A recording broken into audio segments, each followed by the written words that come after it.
Welcome back to another episode of Legacy Battle. I'm Michael Adams, my co-host tonight from the Gridiron Battle Zone, Brian King, Steelers Nation South, Rollo Coffin. We have a career interview for you tonight here. We are joined by a professional bodybuilder, born in Italy, but primarily grew up in Australia. He won Mr. Australia in 1980, then the amateur Mr. Universe in 82, before turning pro, and by 94, he was Mr. Universe. So just incredible what he has done, and this is going to be a really great interview. We want to welcome John Terilli. John, thank you so much for coming on.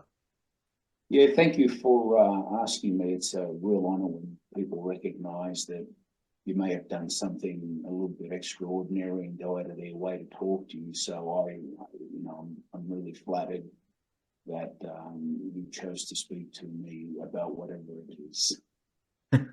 Right. Well, let's jump into it. And I think this is the first ever interview show where I have the first question. So it's been said, I've heard that as a teenager, you were overweight, and that was at 11 years old. And to change that, you developed bulimia and anorexia.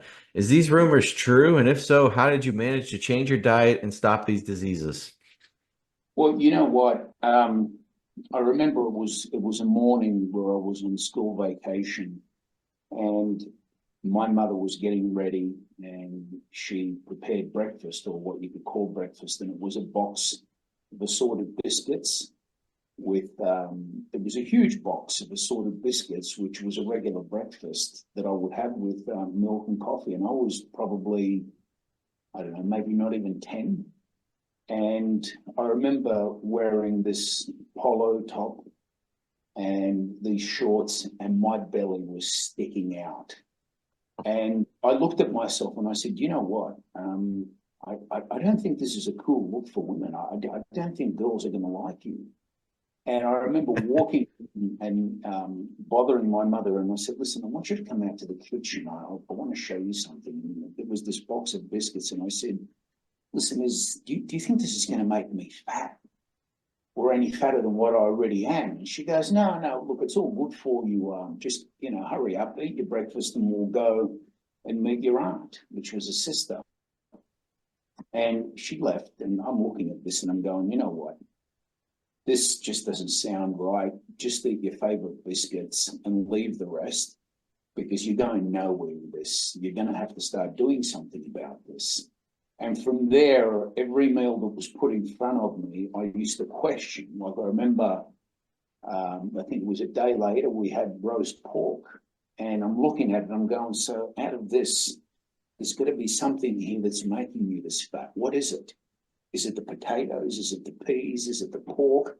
And I kind of like just started judging and having a look at everything and questioning everything.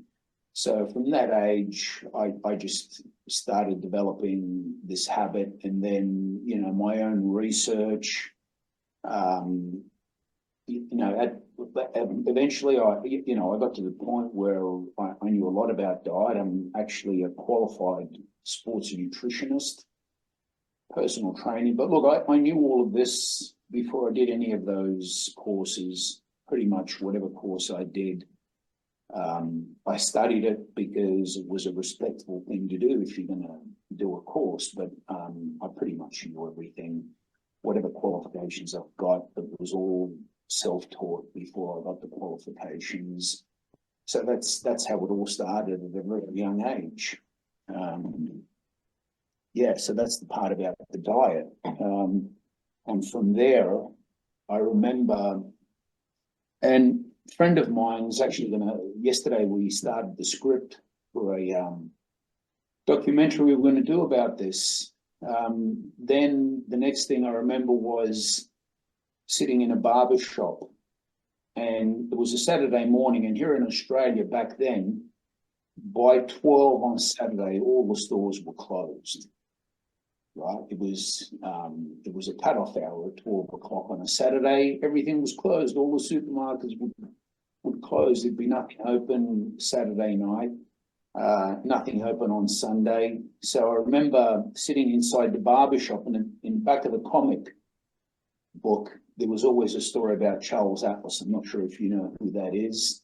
And it was a cartoon where, a bully kicked sand in some skinny guy's face, And then he went away and did the Charles Atlas course and came back and beat up the bully and got his girl back.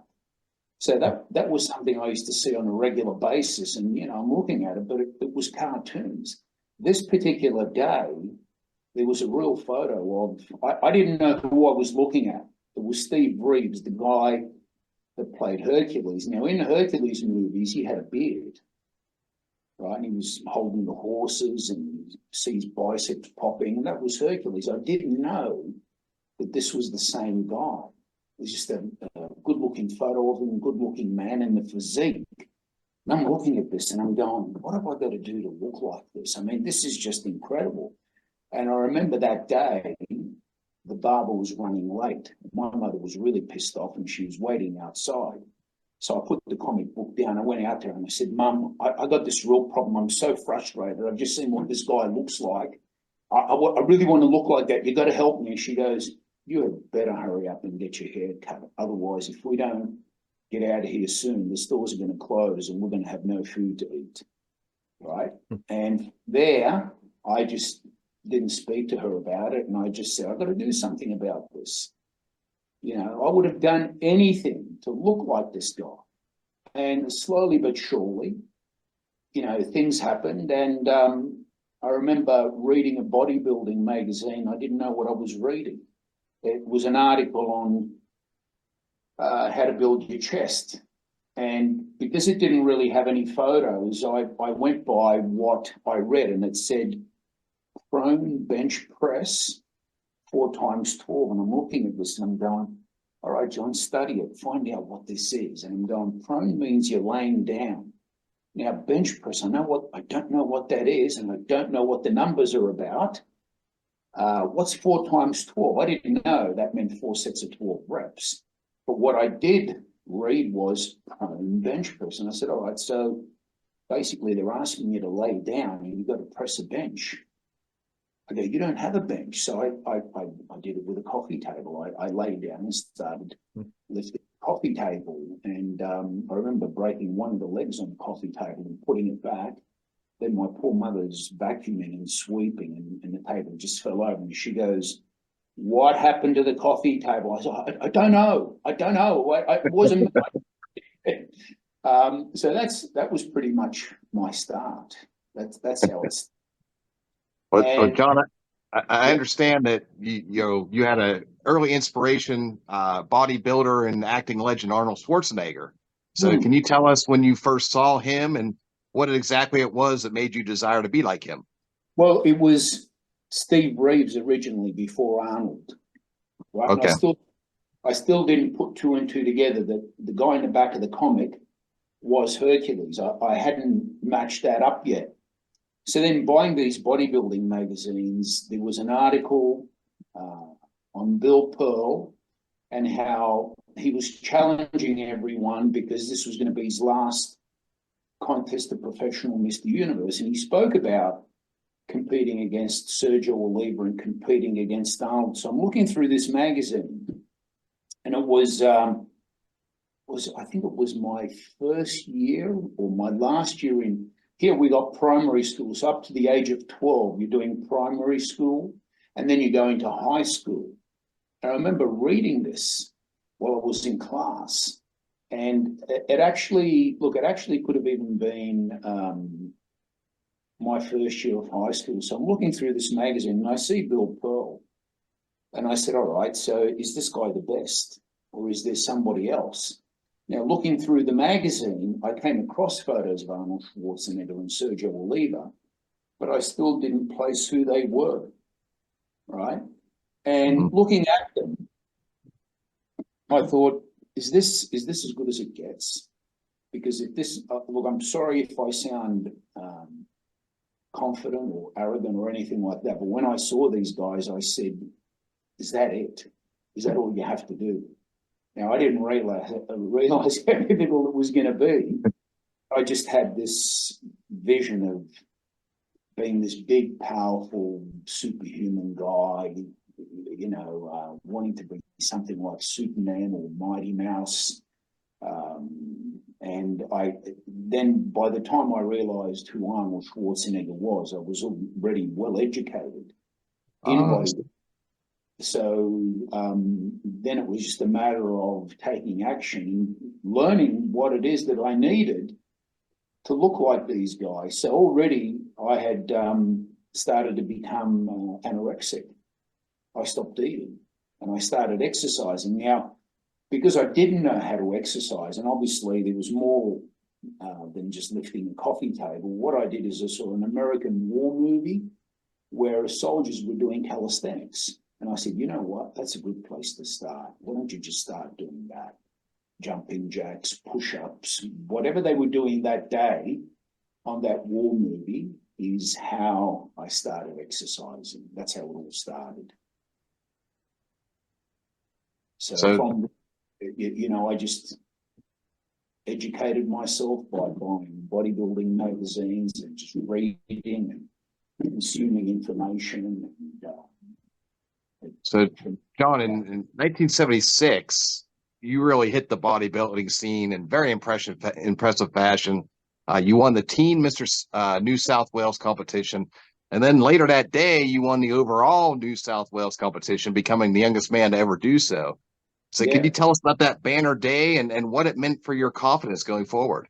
Well, to get in shape for that, I read an article that was called The Meat and Water Diet. And it was in Joe Weir's magazine. It was a photo of Arnold next to the article. So because there was this photo of him, I automatically assumed this is how he must eat. So I started doing it. And it was just meat and water, basically 3 meals a day, no carbohydrates. And I can't tell you what it made me feel like at 17 years of age, cutting all your carbohydrates out and eating like that. I was training 3 days a week and I would do a whole body workout.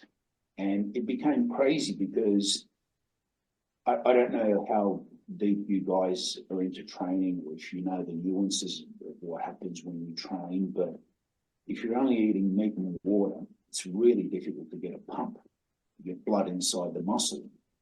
So I just remember becoming really weak and losing a lot of strength, losing a lot of weight.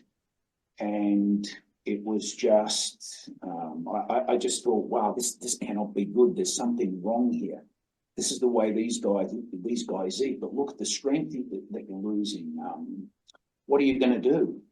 You know, and I read the article again, and it did say that, you know, you can start to feel weak. So I just thought, okay, well, you're going to have to pursue this. And I wasn't listening to anybody else. It didn't matter what anybody offered me. I had read it, I believed in it, and I was either going to do it or die doing it. And I remember just thinking, you know what, training's not the hard part. It's the diet. And, but you know what, it was all working. Body fat was coming off and I was already big. You know, I'd grown up eating a lot of good Italian food and I put on a lot of size. I was fat, but that diet really just melted the fat off. And I remember I'd start my workout with chest and I wouldn't move on to the next body part until I got a pump.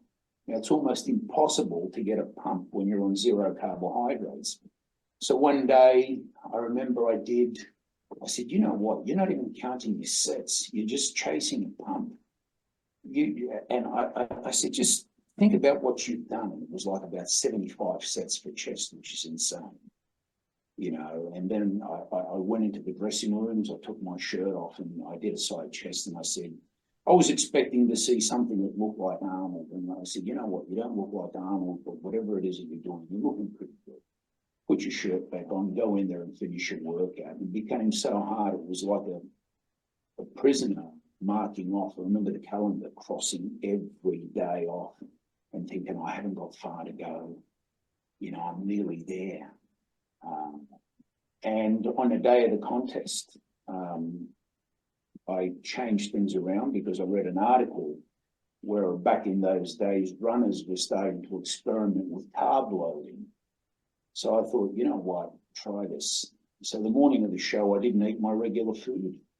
I remember just having a couple of apples with honey, went off to the contest. And as I went there, I didn't tell anybody what I was doing. There was very few people that knew what I was doing. So I ran into a friend. I opened my mouth. They spoke to somebody else, and before you knew it, there was like about 30 or 40 teenagers following me to this contest. And I walked into the prejudging. From reading and getting told things that happened on the day of the contest, I just pieced it all together and just went through it, and I just didn't realize how good I did. And you got to understand also, I had magazines around the house, and both my parents knew I was obsessed with this German guy called Arnold, right? So when I went there, I did, actually, that wasn't my first contest. My first contest was about 6 weeks earlier. It was a okay. Mr. Police Boys Club contest, which was Police Citizens Youth Club, and they had this contest, and I competed in it and got second. But I wasn't contest ready. I was still eating regular food. I was just dropping body weight, but I was not contest ready. So I ended up getting second, and after that, it was like 12 weeks of just zero carbohydrates. And, you know, even that contest there, when I walked in, it was a pretty good lesson, because as soon as I walked in, somebody approached me and they said, "You know who's going to win today, don't you?" And I said, "No." And the guy goes, "It's going to be Dave Smith. This is his last year." So he goes, "I hope you don't have your hopes up high." And I just shrugged my shoulders and said, "Just go with it." So that was a really good introduction to politics. Before I even stepped on stage, I already knew that that's how this shit works. Okay. You know, good lesson. So when I finally did compete in the state title, I beat that guy, and that felt really good. And I got off the stage, and I remember the promoter, I was sitting in the audience, I remember the promoter was going nuts, and he was running around the audience, and I thought, I wonder what the problem with this guy is. And I said, "Look at him, he's going nuts." And I got up to go to the bathroom, and he spotted me, and he was looking for me because he wanted me to compete in the men's open division. And I said to him, "Look, I'm done. I just came here for that. I don't want to do anything else." He goes, "No, you don't understand." He goes, "You've got a good chance." You know, he said, in fact, he said to me, "If you come back get on stage, do this." I said, "Look, I'm going to need some help. I need somebody to help me get ready and put the oil back on, you know." And he got someone to come back and help me who I was competing against. And after the prejudging, he said, "Look," he goes, "I want you to go home and I want you to shave underneath your arms." And he goes, "Those posing fronts that you've got, you need another pair. They're just far too baggy." And, you know, and I did that. I went home, I shaved underneath my arms. My mother was a seamstress, and I got her to take in the posing fronts. And then it was on the Channel 9 News, and we were watching it. And I'm telling my parents how well I thought I did. And, you know, you could see everybody on TV. And then all of a sudden I see this guy and I go, "I didn't see that guy there." I said, "I don't know who he is, but he looked pretty good. That's probably going to be my main contest." My father looks at me and he goes, "You're an idiot." He goes, "That's you." And my mother kind of like had tears in her eyes. And I said, so that was actually me." He goes, "Yes." So anyway, I got ready and I went back for the night show. We had just done a prejudging. Now remember, my mother and father were only used to seeing the big German guy, Arnold. So I said to them, "Look, they've actually asked me to get on stage with the men." My mother goes, "Don't do that. Just stick with the kids. You're a child. You're only 17. Stick with the kids." I said, "Look, it's too late. I've done the prejudging. I've actually got to go on stage." So she thought I was going against somebody with an Arnold type of character. There was nobody there. Well, actually, there was a German guy there that was probably as big as Arnold, and he was already His name was Hans Meyer. He's probably even bigger than Arnold. He was taller than Arnold, and he was already a Mr. Australasia. So I don't know what he was doing in a stage show. I just think, you know, some guys like collecting trophies. Well, the guy was huge. I beat him. I won the teenage, which was then called the junior contest, and I won the men's open division. It all happened that night. Good, Rollo. So, John, you have talked about nutrition as being part of your routine, and you are a very early proponent of nutrition being part of your diet. What brought that to your attention, and do you feel like you're one of the pioneers of bodybuilding and nutrition? You know, as far as, you know, competitive bodybuilding. Yeah. So it all started by self-experimentation and just reading as much as I could. And I'm one of these guys that when you show me something, I read between the lines. So if something's not written, I imagine what it could possibly mean. So I always overextended myself that way, especially with diet, because I knew how important it was. I quickly realized if you eat badly, you're going to see the difference. You know, you eat bad for a few days, you see the difference. You eat good, you see the difference. So I knew how important it was. And I was just self-absorbed with it. You know, I later, besides reading what was in the bodybuilding magazine, the Joe Weider magazines were very informative. He had some really good writers. Between that and Iron Man magazine, plus where I worked out was this place that was called the St. George Police Boys Club, and there were guys there that were instructors, and they helped. And you know, I listened to other people's opinions and just did the best I could with the limited knowledge that I was able to get. Excellent. Good, Rollo. So you have two children, right? Yep. Okay. Two boys. So growing up, did you teach them, you know, the importance of eating right, and did they get involved in bodybuilding based on your career? They are involved. They're involved in the business of it. I never wanted them to compete, and they so far have kept away from competing. One of them's talking about it. I'm not sure that he's ever going to do it. They're both personal trainers. They're very successful. That's their living. They actually are personal trainers. Plus, their mother was a competitive bodybuilder. She's not a stage person, but she did compete, and she just keeps in shape. She's got a lot of knowledge. You know, she started exercising when she was 16, so they learned as much as they could from us, and they're both in very good shape. So far, they've kept away from the competitive side and just do the business side, which they seem to be doing really well as far as personal trainers go. So, John, back in 1994, after about a dozen years as a professional bodybuilder, you decided to retire. So what all went into that decision, and do you ever regret not competing for a little bit longer?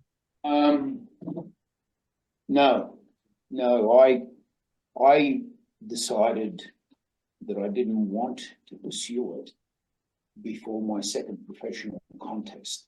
So I did one pro show, and before I did the second pro show, I already decided I wanted out. And the only reason why I continued is because I did really well and I was on every cover. So when I got back to Australia, I saw all these magazines with articles, cover stories and so forth. And I remember before the second pro contest, calling my mother from the hotel phone, and I said, I'm done with this. I'm never going to do it again. And she goes, but hold on, didn't you go over there to compete? And I said, yeah, but once this contest is done, I'm not gonna do this. And when I saw all the magazine covers and how well I did, I thought, you just can't back out now. Look, you're on every cover. Every major magazine's got an article on you. You just can't back out now. You've got to do something. And really, all I did was spent the next 11 years looking for an appropriate exit. My heart was not in it. I made it sound like, yeah, I'm going to come back and I'm going to do this and I'm going to win this. It was not the case. I wanted out. And the reason was I saw how these guys were living. Whatever picture had been painted of this glamorous lifestyle, which is really all about Arnold. Arnold was in the movies. Arnold was making the money. The other guys had jobs, or they weren't Right. doing. You see photos of them on the beach holding surfboards, girls, protein drinks, and you actually believe that that's what's going to happen. And it was the furthest thing from the truth. In Los Angeles, I saw how these guys were living. I know what they had to do. And, it was all, not everyone had it like Arnold. In fact, nobody else had it like Arnold. Not Frank Zane. He was a school teacher. There's Robbie Robinson. I'm not sure. I think maybe he had a weirder contract. There was Franco Colombo, who also had a weirder contract. And even Arnold and Franco, Joe Weir taught him how to invest. And in the USA, when you buy real estate, it's a lot easier than what it is in Australia, because I think what made Arnold a millionaire immediately is he bought a block of apartments, which he was able to get a loan, and the returns that you make in the United States are not like in Australia. In Australia, if you buy a block of apartments in a major city, the rent is not going to cover your repayments back to the bank. So I understand what he did. Back then I had no idea. I thought this guy actually made his money from selling those. Well, it was, he was popular. He did sell these booklets. He did make a lot of money, but he also had a business laying bricks. He was a bricklayer. And when Los Angeles had all the earthquakes, him and Franco Colombo made a fortune from being builders and laying bricks and investing and selling their booklets, but nobody else was doing that. Everybody else had a job, or they were living in an apartment with 20 other guys. Tom Platz talked about being in a room with 10 other bodybuilders. Some of these guys couldn't even afford to eat. They'd go in the supermarket and they would eat in the supermarket as they were shopping. They'd break open a packet of food and eat it. When I learned all of that, I said, this is just bullshit. I'm not going to have any part of this. To the point where Joe Weir actually offered me a contract, and I didn't take him up on it. One of the reasons was because of the way I grew up and what I saw growing up in Italy, and my family background. Let's just put it this way. I can get into what I saw and how I grew up, and it all stopped when I came here to Australia. But, I came from, I live close to probably the most corrupt city in the world, Naples. And I was in Rome, but we were close to Naples. And let's just put it this way, people always got paid. So one of the things that stopped me from having anything to do with Weir was, you know what, John, if this guy doesn't pay you, the way you deal with people and what you've seen, you can't do that here. You're going to get in trouble. If this guy doesn't pay you, it's not going to be good. Don't have anything to do with it. Just make your own money. So I'm reading his book, Brothers of Iron. And he was a pretty honourable man. If I'd have known that about him, I probably would have signed a contract. But, you know, you hear things like Arnold had to chase him around Los Angeles to get his weekly pay. That's something I don't think I would have been able to have done. I probably wouldn't have been, you know, then Bertil Fox, another guy, he was in the middle of Los Angeles carrying a couch, and I'm going, how glamorous can this life be? This guy's carrying a couch. Couldn't he even afford somebody to deliver it? Then another guy, Greg DeFaro, he moved from New Jersey to Los Angeles, and he was given a bike to travel. You know, he had to travel with a bike. That superstar lifestyle didn't exist, right? And the way I pieced together how to get out of the sport with something to show, there was a photographer whose name was Chris Lund. Now, Chris was probably the best photographer ever because his background was forensic. And he would be the photographer that would shoot a murder scene. So we had to get every detail. So shooting the human body, what I loved about Chris is with most photos, like even the one you've got in the background that I can see, I remember that particular day when I saw the film, the thing that bothered me was I knew the condition that I was in, but the film didn't capture it. Chris Lund was famous for what you saw would show up on his photos. So to me, and that's probably because of his forensic background, unlike other photographers, this guy got the detail.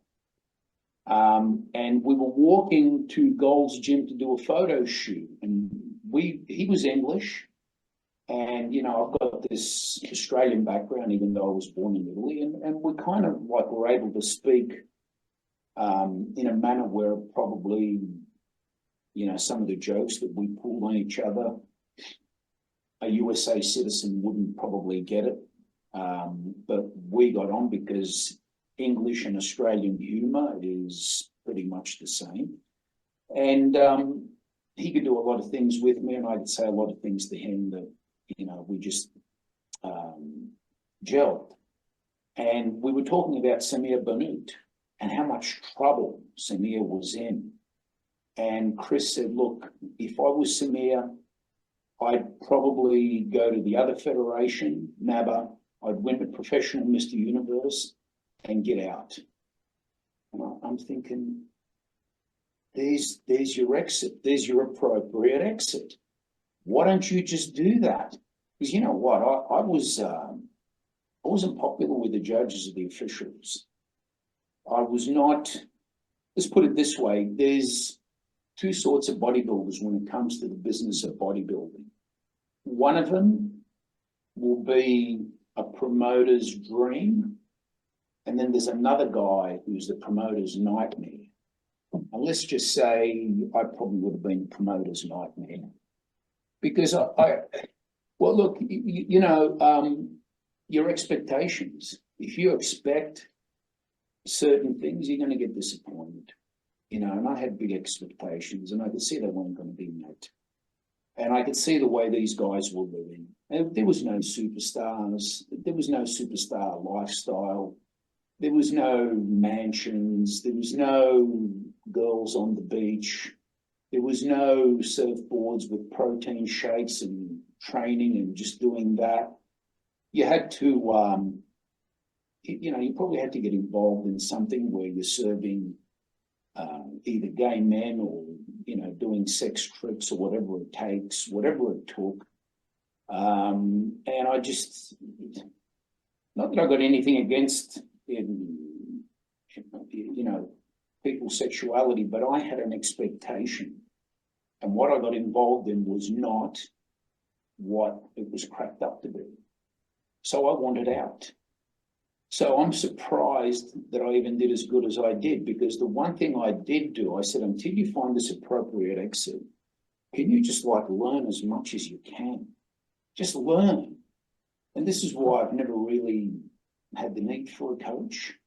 I've had people that have come along and I've become friends with them and they've helped.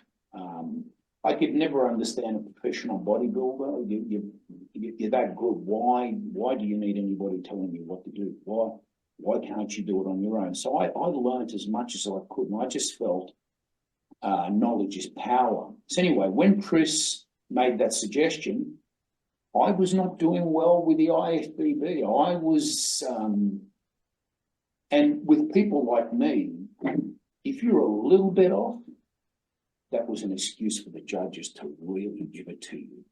Because not only did I have good genetics and they expected a lot. So when you've got those natural gifts and you're not making use of them, they fucking punish you. they place you lower than what you deserve. They really, this is what I've seen, right? So that year I went to the NABBA universe, and it was a last minute decision. I wasn't properly prepared, and I had the first of many surgeries on my right elbow. And about 8 weeks after surgery, I went into the contest, and I actually didn't do too bad. I got second place. And the guy that beat me, he was already a 4 times professional Mr. Universe. In the IFBB, he was another person who was not liked. He was not looked upon highly. His name was Eduardo Kowak. And in the IFBB, I was able to beat him. But in the NABBA Federation, he was a respected athlete. I had one amateur Mr. Universe title. This guy already had won 4 professional Mr. Universe titles. So he beat me. And I came back the year later wanting to really challenge him. He didn't show up. I had improved a lot. I won and I retired, and that was it. I don't regret it. I always had in the back of my mind, John, train, get back in shape, come back. It was never going to happen. You know, I had 2 businesses. I had 2 very successful gyms. I had my family. I was making money. And as much as it was always in my mind, you're going to come back, you're going to look good, you're going to do this, I never did. I never did. And just as well, I didn't. Good, Rollo. So, yeah.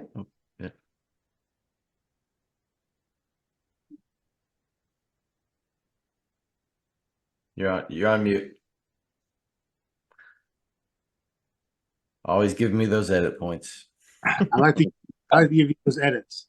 So, John, when you were competing, what was your the daily caloric intake, and did you change it? And what did you change it when you were going into competition? I definitely did. Look, when I wasn't competing, I really I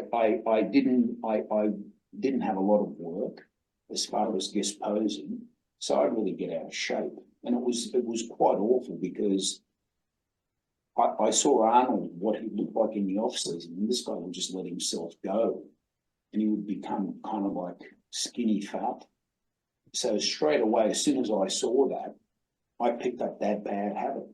And I said, you know what, this is really disgusting. You're only looking good for one day of the year or one day out of 6 months. I go, like, surely you got to do better than this. But then you get involved in this cycle of here comes the contest, you've got to train for the contest. Then thank God the contest is over. Now I'm going to go and eat and get out of shape. And because I never was one of these people that was in demand to guest pose, I took advantage of it and just let myself go. It's the complete opposite now, because at this age, bodybuilding and staying in shape and maintaining muscle as you get older, that's so important. Bodybuilding can actually be the fountain of youth. It's just the way guys do it with the drugs and the food and everything. It's just become really unhealthy. when I first got involved in bodybuilding, there was a health aspect where you were expected to be healthy. I felt that being this healthy is going to help you grow muscle. I don't know if you guys know who Jack LaLanne was. He had a TV show that ran for like 30 to 35 years, and we used to get it here in Australia. So between seeing Jack LaLanne, and we had these shows where these women would do yoga, I would see all of this. This is one of the things that helped me when I first got started. I'm going, look at this guy, Jack LaLanne. And, the guy looks incredible. He has these shows on TV, and then you've got this lady here doing yoga. So all that influenced me. The bodybuilding magazines influenced me. And, but other than that, when I actually got involved in the sport of bodybuilding, a lot of the times I would just let myself go. And, there was always a health aspect of it, but there were a lot of times where I just didn't care how I looked. I just looked good enough to look okay.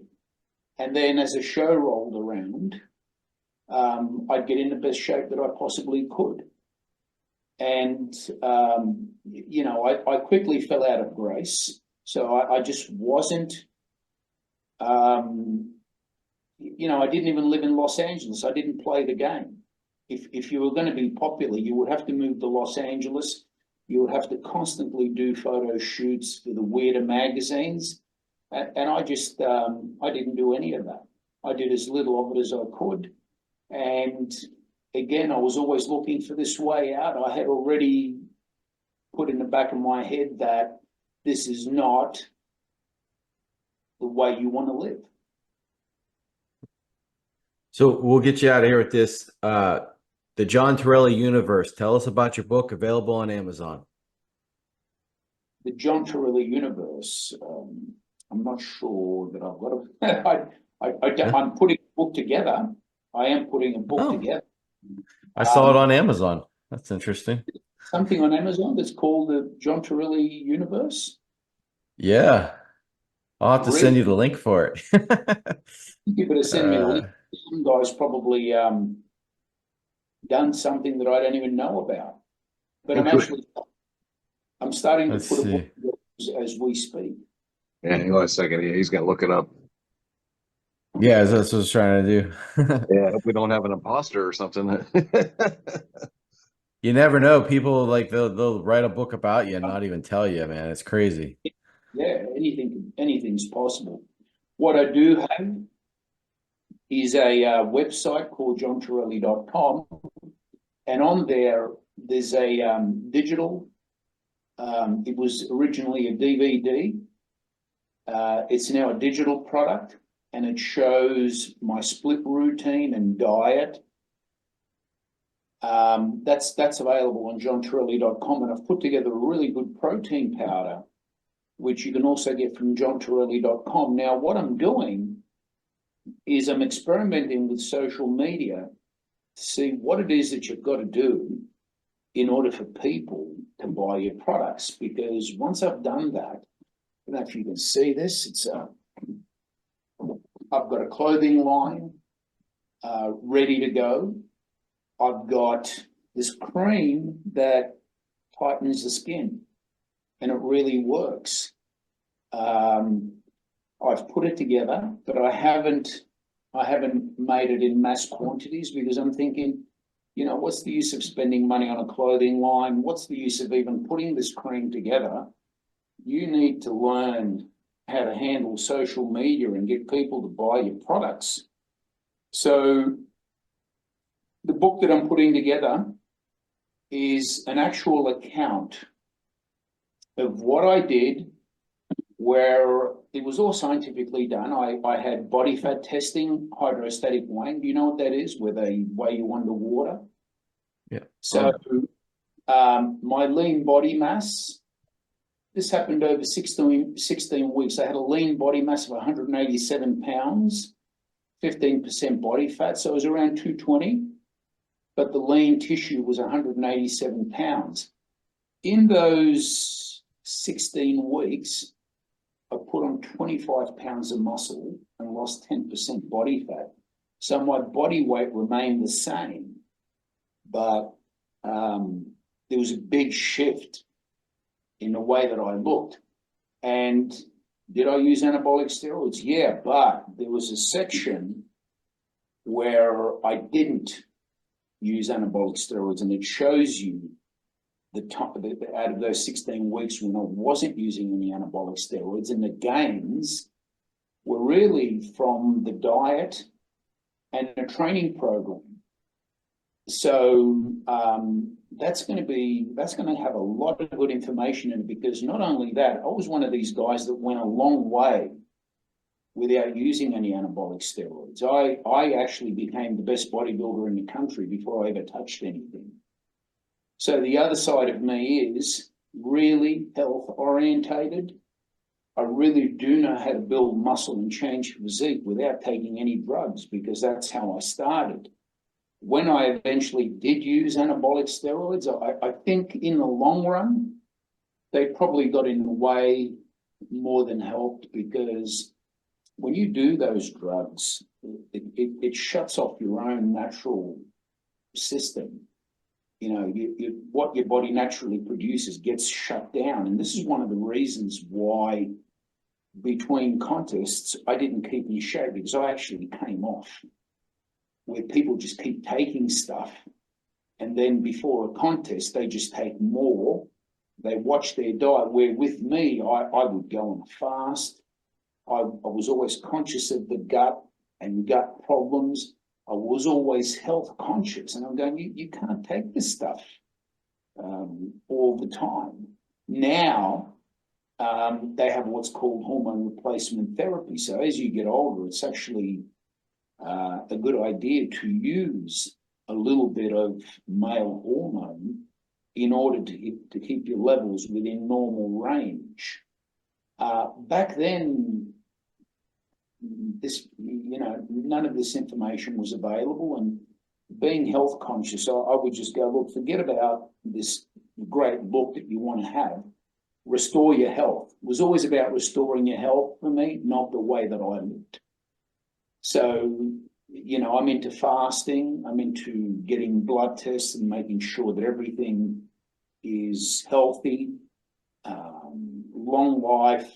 And, having said that, who knows how long you're going to live? I just lost my mother, and it was all unexpected.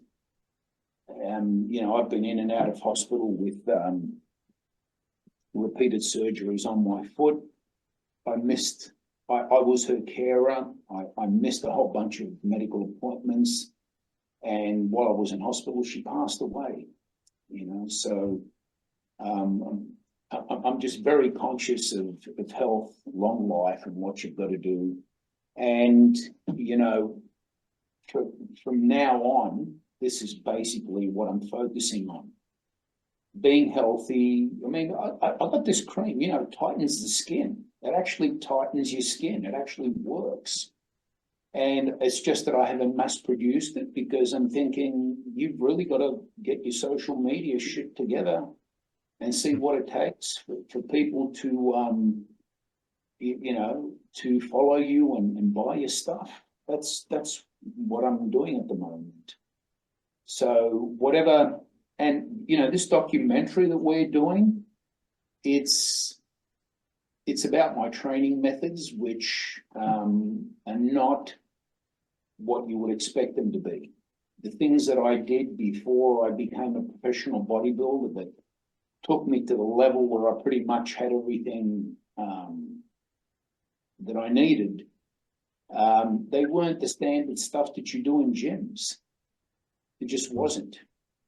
And to be quite honest, when I started doing the standard stuff, that's when my progress became average. And then I learned about anabolic steroids and just pretty much started doing what the guys were doing back then. So this documentary is more about not just me, but what I learned, the people that I learned it from, their background, how I use it to my advantage. And it's, I think it's going to be really interesting because it's not what everybody's expecting. All right. Well, thank you so much for coming on, John. We appreciate your time and working out the time difference too. So. Look, I thank you. I really appreciate it. I hope I've covered what you wanted to know. And it's been really great being able to tell you all this. And thank you so much for having me.